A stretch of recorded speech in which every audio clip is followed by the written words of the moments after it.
This is Moconomy Business Talks, the podcast where real conversations meet real business.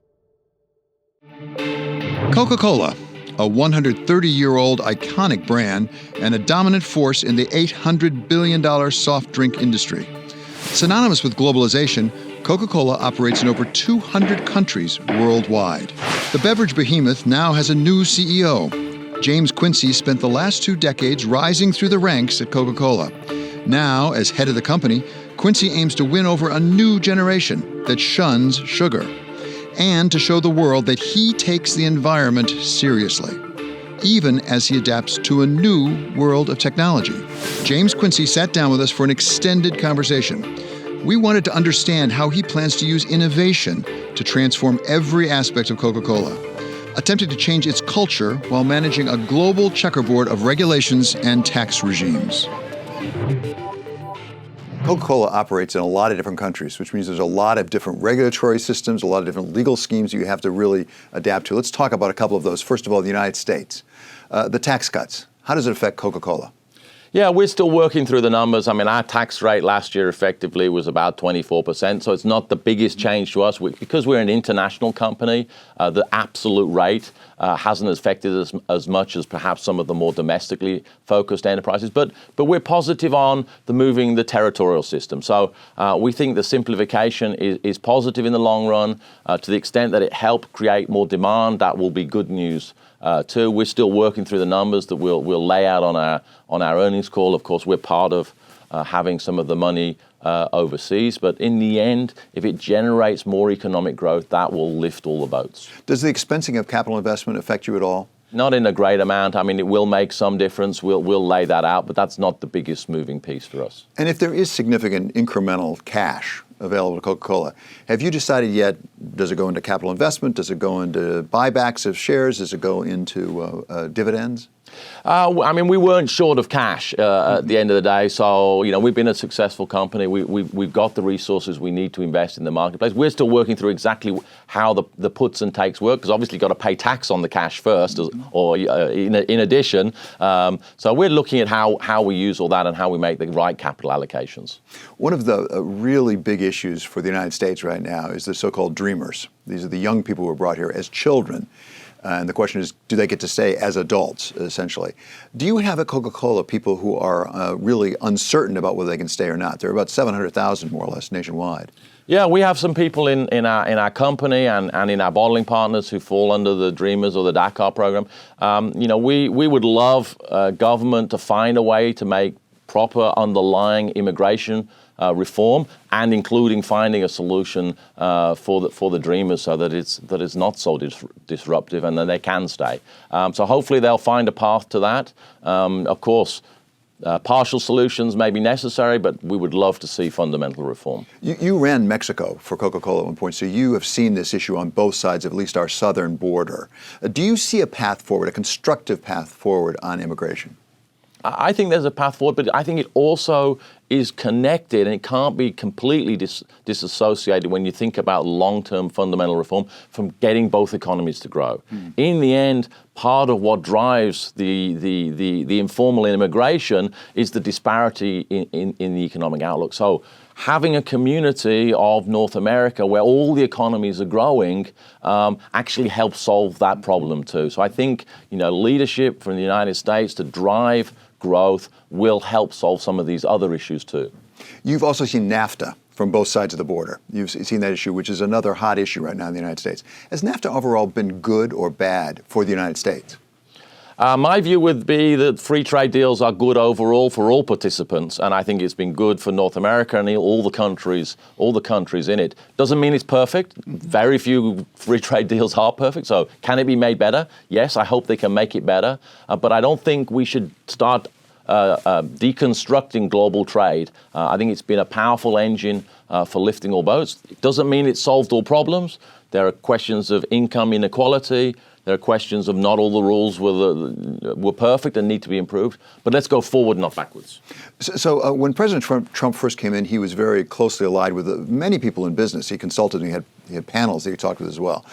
Do you get to talk, either President Trump or the administration, about things like NAFTA? I mean, do they consult you, or do you make your views known to them? When there are things where we have a view or it affects our business, we make our views known either directly to the administration or through many of the business forums, like the Business Roundtable.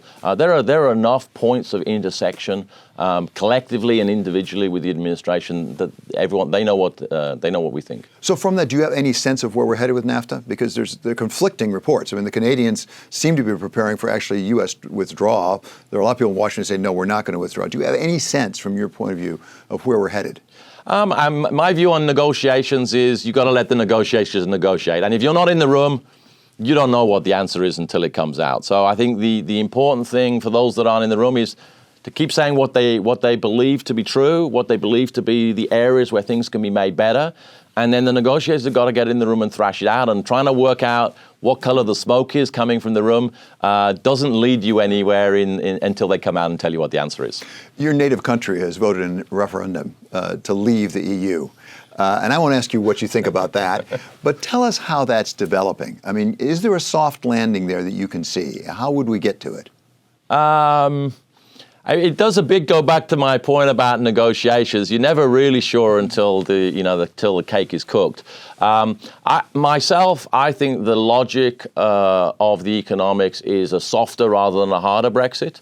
I think in the end, whilst it won't be a catastrophe one way or the other, life will be better.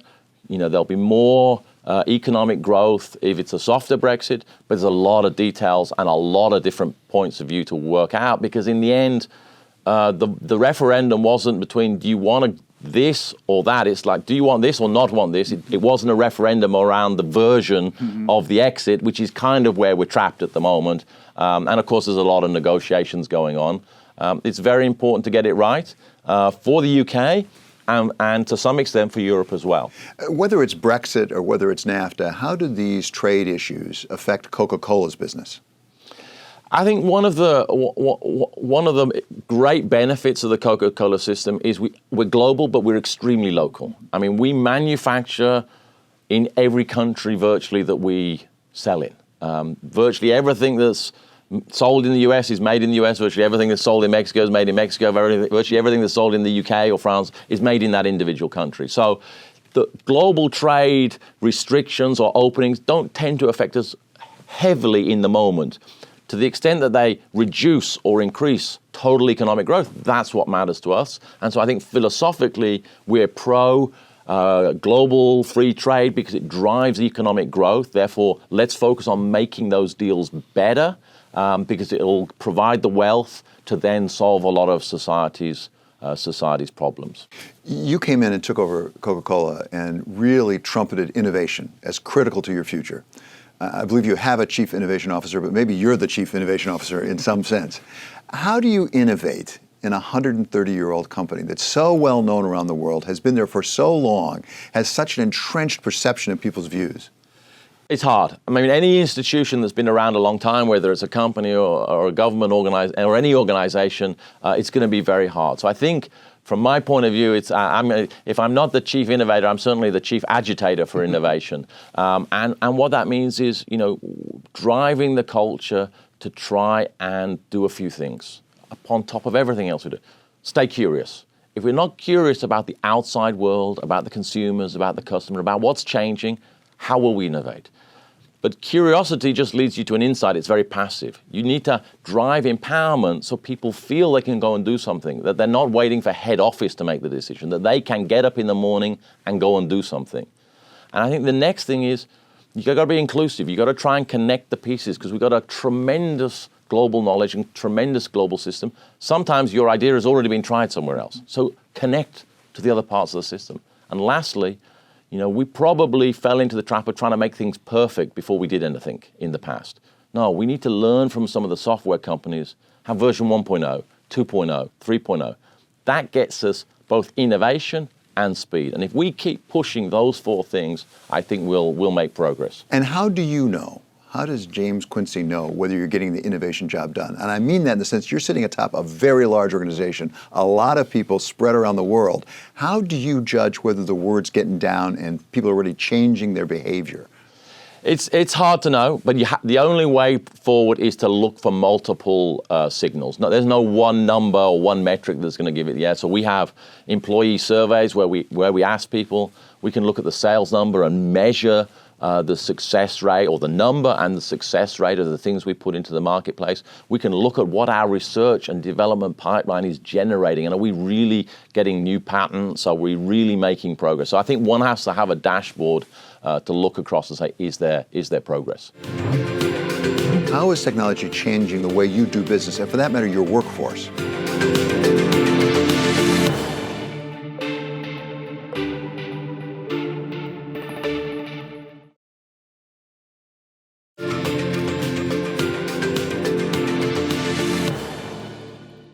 Technology, it's disrupting just about every company that we know of today. How is it affecting Coca-Cola? And first, talk about how it's affecting your relationship with your consumer, how you deliver to your consumer, things like e-commerce, how you market to your consumer. Yeah, I mean, we kind of look at it in three buckets. How we engage with consumers, there used to be TV advertising, now there's social media. The ways of engaging with the consumer are changing rapidly. Who the customer is and how the shopping actually happens is changing rapidly. And of course, internally it's changing rapidly. With the consumer, around the world, TV is still the biggest vehicle, maybe less so in some of the developed economies, but around the world it's still the biggest vehicle, but a lot of it's going into social media. We work closely with a lot of the new tech companies in social media, trying to find ways to continue to have a brand role. I mean, in the end, someone's got to pay for the content to be developed, whether that's through advertising or sponsorship. So I think there's a lot of change going on. We're adapting. I think we feel we're kind of towards the front end. But what I'm totally clear of, it's going to be different in 5 years, and it's going to be very different in 10 years. And we're going to have to keep investing in innovation and keep evolving to stay close to the consumers. As you look around the world, which markets do you see the fastest innovation when it comes to e-commerce? When you just sort of get on your app and you order something up, it gets delivered, for example. Is it China? Is it the United States? Is it Europe? I actually think that places like Shanghai and some parts of Western Europe are on the cutting edge, along with some of the bits of the U.S., but really at a par. I mean, the U.S. in many respects, there's a lot of advanced e-commerce, but I can tell you it's very advanced in places like Shanghai and Western Europe as well. And the penetration of e-commerce in aggregate is even higher in some of those places than even the U.S. So, when you want to learn what's going on, I would be just as tempted to tell you go to Shanghai as stay in New York. And how do you market in that circumstance? I mean, we're used to going to a fast food restaurant, for example, and there's a Coca-Cola there. It's on the menu. Yeah. So let's have that Coke or that Diet Coke. Yeah. You don't have that when you're on your app. No, but you have to get it. I mean, if you went back even 2 or 3 years in China, for example, when a lot of the apps and the mobile payment systems came in, we weren't on the menu. Actually, even worse, we were trying to sell perhaps a returnable glass bottle to the restaurant, which had no way of being in the delivery system. So we've had to re-engineer our business system very quickly to both be present on the app. So what's the virtual representation of what you'd normally see in the store? And how do we change the packaging portfolio so that we can be part of the delivery system? And you have a lot of places in Shanghai where food ordered on apps and delivered is 30-50% of the restaurant sales. Mm-hmm. That's the relationship with the consumer. Talk about Coca-Cola as Coca-Cola. How is technology changing the way you do business, and for that matter, your workforce? It's changing it in lots of profound ways. I mean, in simple terms, you go back 10, 20 years, we were a large company and we're one of the few that could afford to invest in expensive IT systems and do our own stuff, our own programs, our own server farms. You wind forward to today, that's no longer the model. We've had to move to the cloud. We've had to move to standard programs that whole industries use, and we had to use the mobile. The one thing I always say to the IT department is, just put it on the phone. Everything can be done on the phone. Let's just move everything to mobile on the phone. The old days of IT had training budgets. Why? Everyone knows how to use the apps on the phone. So it's profoundly changing the way that we work, and I think it's going to continue to flow through the organization. We have a big program of digitizing the company. Does that translate into fewer employees as a practical matter because of the efficiencies from digital? I think it for sure it changes into a different profile. I mean, people are having to adapt to doing things in a different way. We've actually made a lot of changes in our IT departments to move to a different skill set. So it's certainly changing the nature of employment and the sorts of profiles you want. Whether we buy the services ourselves or we buy the services or do it ourselves makes a difference as to where the employees are. But net, more employment's being generated in the economies. So can Coca-Cola compete with Silicon Valley and the digital startups when you're trying to recruit the young computer scientists? Well, Atlanta is a very fast-growing economy. The state of Georgia has been ranked, top 1 or 2 of place to do business in the U.S. for many years in a row. The local political system has done a great job. So has the city. So it's a very competitive economy there, and we do very well in it. We're happy to see Atlanta and Georgia growing, and they've done a lot to invest in tech startups and the media industry in and near Atlanta, and it's being very successful.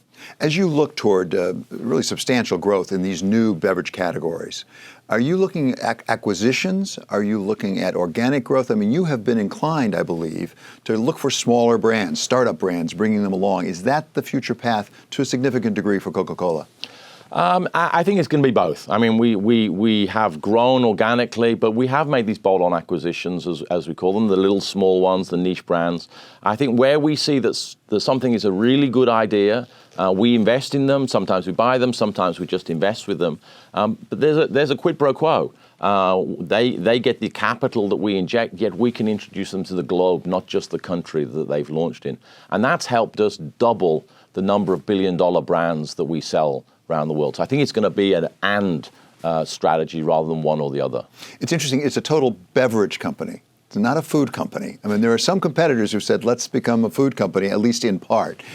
Why did you make that decision? And does it make you any more vulnerable, forgive me for saying, but even to acquisition? I mean, you're $200 billion market cap. It's a pretty big acquisition. But there are some pretty big consolidations in the food industry out there. I think firstly, we're focused on beverages because that's where the greatest synergy and the greatest application of our know-how and our fabulous global bottling distribution system is. It's the thing that can be most synergistic with what we've already got. And the market for beverages is one of the best growing markets in the whole of the supermarket or in the other stores. So it's a great market. We have a good position. We can create a lot of synergy. So it's a question of choices. I sometimes say never, which then causes confusion because people say you haven't ruled anything out. I say no, it's a question of what's most logical. And beverages are the most logical thing for us to do first because we stick to our knitting. In terms of how we think about the consolidation, in the end of the day, I'm pretty convinced that investors, gold star goes to those that grow with expanding margins.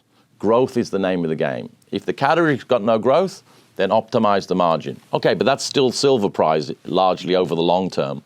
So I'm pretty clear. If we focus on driving top line growth, which we believe we can with our strategy of total beverages, we will attract an investor base that will be very happy with us over the long run. By 2030, you want to be getting a bottle back for everyone you put out there. That's a lot of bottles for Coca-Cola. How are you going to attract all that plastic?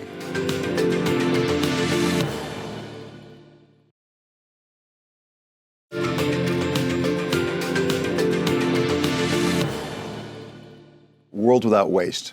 Great goal. You have a big new packaging announcement. Why is it important to Coca-Cola, not just as a corporate citizen, but as a business? It's important to us for a very core part of our values. We've always believed that to have a healthy business, you need to be operating in a healthy community. And one of today's biggest problems is packaging waste. We've done a lot on making things recyclable.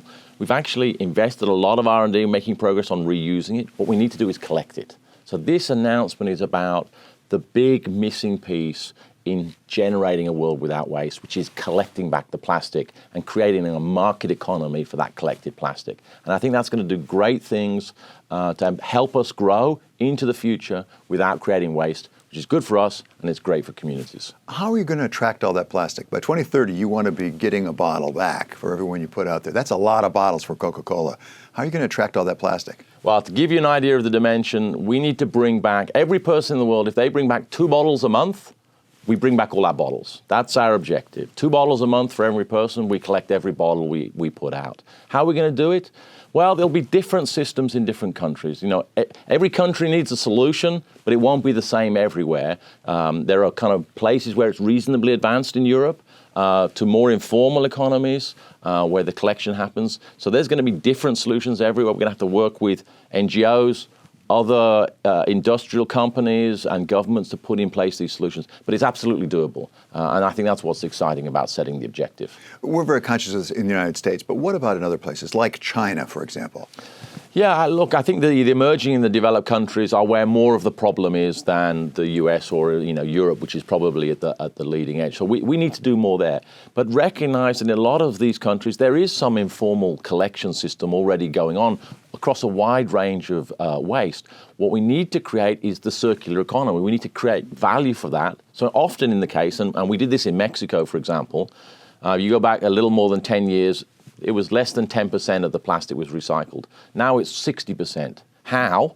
The informal economy was collecting the waste, but there was no market for it. No one wanted to buy it. So we went into the marketplace and bought the plastic, invested in factories to recycle that and reuse it in our bottles. So I think there's a model there for the Chinas and other parts of the world on how to create value out of plastic and get it reused. You've laid out a bold strategic vision for your company called Total Beverage Company that includes things beyond Coca-Cola and even beyond Diet Coke. It goes on beyond that to these 5 categories. What's driving that? Is that basically to get away a bit from sugar drinks? Actually, we're following the consumer. When you look at what's happening around the world, as the world is urbanizing, as people have got more disposable income, they're spending more money on a range of things, including beverages. So what's important within that growing market of beverages is they want more choice. Different people want different things. So if we really want to be able to serve the customer, serve the consumer, we've got to follow them. We've got to get into more categories.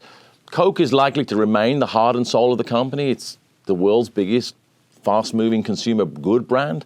But we need more. We need to offer consumers what they want all day long. We have to offer choice. And I think that's what's going to guide us forward.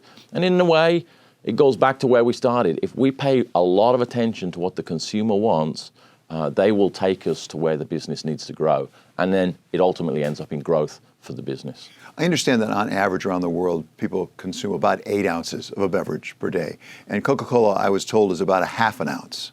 What is your goal? How much of the market share of total beverage can you really take globally?